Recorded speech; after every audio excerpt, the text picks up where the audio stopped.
নমস্কার দর্শকবৃন্দ। আজকের গল্পটি অত্যন্ত সংবেদনশীল এবং গভীর আবেগে ভরা। এটি আপনাদেরই এক নাম প্রকাশে অনিচ্ছুক এক ফলোয়ার পাঠিয়েছেন, যা আমার মনকে গভীরভাবে স্পর্শ করেছে। এমন কিছু গল্প থাকে যা বলে শেষ করা যায় না, শুধু অনুভবের গভীরে ডুব দিয়ে উপলব্ধি করতে হয়।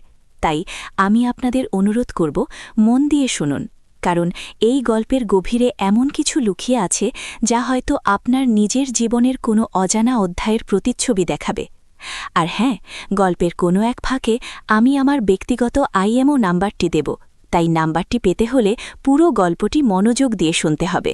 আমার ফুপুর বাড়িটা বেশ বড়, শহর থেকে একটু দূরে নিরিবিলি এক জায়গায়। ফুপু অল্প বয়সেই বিধবা হয়েছিলেন, তাই এই বিশাল বাড়ি আর বাগান নিয়ে একাই থাকতেন। আমি ছোটবেলা থেকেই প্রায়ই আসতাম এখানে ছুটিতে। ফুপু ছিলেন ভীষণ ভালো মানুষ, কিন্তু বড় একা। তার জীবনে নতুন করে কেউ আসেনি। বাড়ির দেখাশোনা করার জন্য একজন কেয়ারটেকার ছিলেন, রতনদা। রতনদা অনেক বছর ধরে আছেন, একেবারে বাড়ির লোকজনের মতো। তার সঙ্গেই আসতেন তার এক বন্ধু, সুরঞ্জন। সুরঞ্জন প্রায়ই আসত রতনদার সাথে, কখনো কোনো কাজে, কখনো বা এমনি। আমার তখন বয়স কম, হয়তো 17 কি 18। সেই বয়সেই সুরঞ্জনদার প্রতি একটা অন্যরকম টান অনুভব করতাম। সে ঠিক অন্য কেয়ারটেকার বা বাড়ির কাজের লোকেদের মতো ছিল না।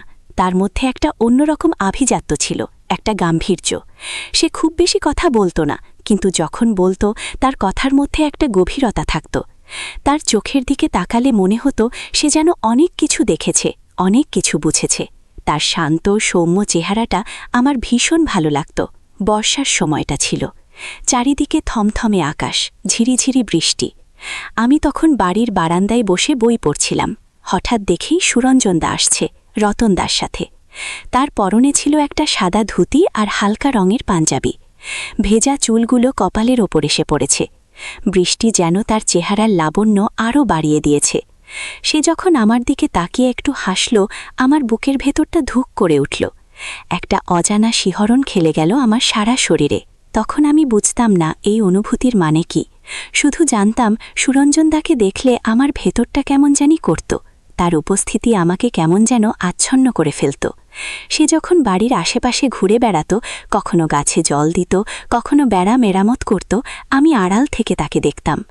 আমার মনে হতো আমি যেন এক অদৃশ্য সুতোয় বাধা পড়েছি তার সাথে। একদিন আমি একা বাগানে হাঁটছিলাম। ফুপু তখন ঘরে বিশ্রাম নিচ্ছিলেন। হঠাৎ দেখি সুরঞ্জনদা বাগানের এক কোণে একটা আম গাছের নিচে দাঁড়িয়ে।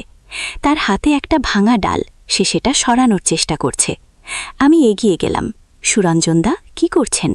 সে একটু চমকে তাকালো, তার চোখে মুখে একটা হালকা বিস্ময়। কিছু না, এই ভাঙা ডালটা সরাচ্ছিলাম, রাস্তায় পড়ে আছে তাই।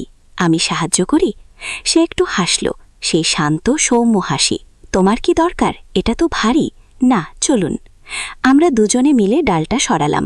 কাজ করতে করতে আমরা একটু কথা বললাম। সে জিজ্ঞেস করল আমি কি পড়ি, আমার ভবিষ্যৎ পরিকল্পনা কি। তার প্রশ্নগুলো ছিল সাধারণ, কিন্তু তার গলার স্বর, তার কথা বলার ভঙ্গি, সবকিছুতেই একটা আলাদা আকর্ষণ ছিল। আমি তাকে আমার সব কথা বললাম, আমার ভালো লাগা মন্দ লাগা। সে খুব মন দিয়ে শুনল।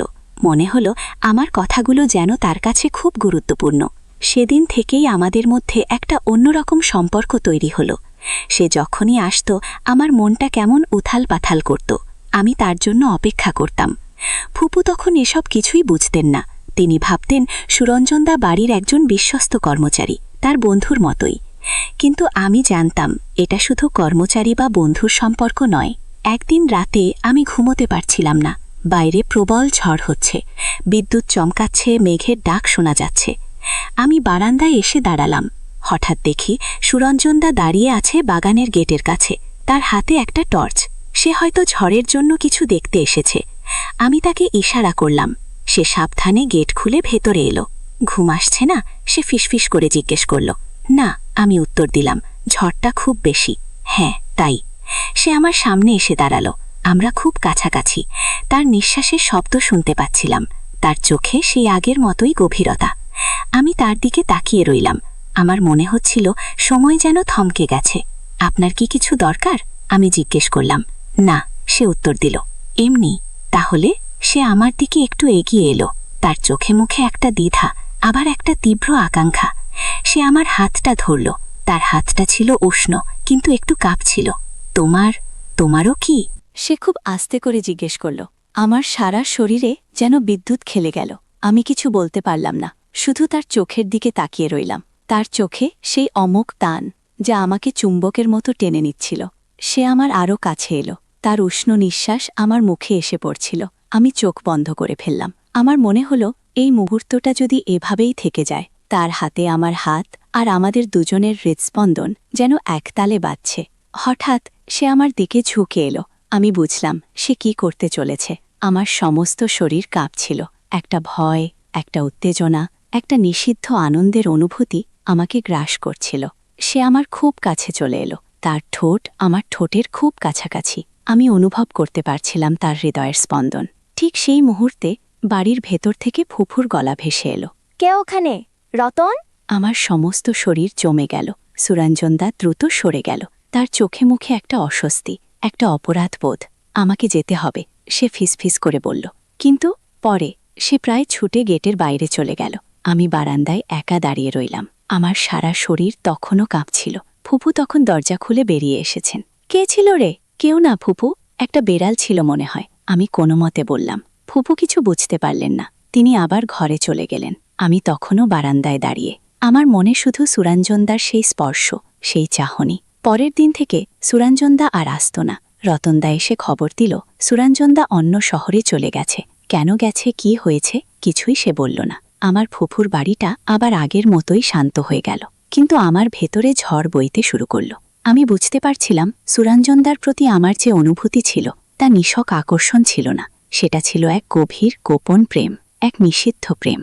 আমার নিজেরই জীবনটা কেমন যেন ফাঁকা মনে হতে লাগল। আমার মনে হতে লাগল এই বাড়ির বিশালতা, এই সম্পত্তির আড়ালে আমি আসলে একা। আর আমার সেই একা জীবনে সুরঞ্জনদার সেই স্পর্শ, সেই চাহনি এক গোপন অধ্যায়ের সূচনা করেছিল। তারপর অনেক বছর কেটে গেছে। আমি বড় হয়েছি, বিয়ে করেছি, আমার নিজের জীবন আছে। কিন্তু ফুফুর বাড়ির সেই ঝড়ো রাতের কথা, সুরঞ্জনদার সেই স্পর্শ আমার মনে আজও অমলিন।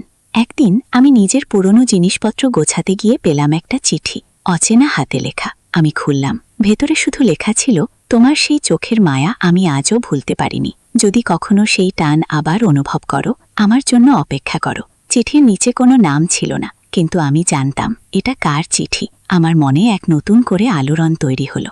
গল্পটি এখানেই শেষ নয়। এই গল্পে অনেক কিছু বলার আছে, অনেক না বলা কথা আছে। আপনাদের যদি ভালো লাগে, আপনারা যদি এই গল্পের শেষটা জানতে চান, তাহলে কমেন্ট করে জানান। আর হ্যাঁ, এই গল্পের পরবর্তী পর্বে আমি আমার ব্যক্তিগত IMO নাম্বারটি দেব, তাই সেই সুযোগটাও হাতছাড়া করবেন না। সাবস্ক্রাইব করুন, কারণ এই গল্প আরও অনেক দূর যাবে।